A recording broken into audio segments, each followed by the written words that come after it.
Puan's Merdeka journey. In the heart of a vibrant Malaysian forest lived a curious young pangolin named Puan. Every year, as August approached, she heard whispers of Merdeka, but didn't quite understand what it meant. One sunny morning, Puan asked her wise nenek, "What is Merdeka, nenek? Why does everyone celebrate it with such joy?" Nenek's eyes twinkled. "Merdeka, my dear Puan, is our freedom. It's the day Malaysia became its own, a day of unity and pride. Come, let me show you." Their journey began. First, they imagined the bustling streets of Kuala Lumpur, where people from all walks of life live and work together. Nenek explained, "Before Merdeka, our land was ruled by others, but brave leaders, like Tunku Abdul Rahman, worked tirelessly for our independence."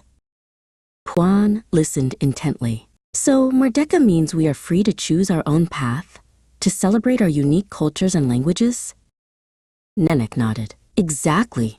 It's why we see so many colors, hear so many songs, and taste so many delicious foods, all part of our Malaysian identity." They imagined the grand parade, where the Jalur Gemilang, our national flag, waves proudly, carried by people from every state. As the sun began to set, Puan understood. Merdeka wasn't just a day, it was a feeling of togetherness, a promise to build a brighter future for all. And so, every year, Puan would join the celebrations, her heart full of pride, shouting, "Merdeka! Merdeka! Merdeka!" for her beloved Malaysia.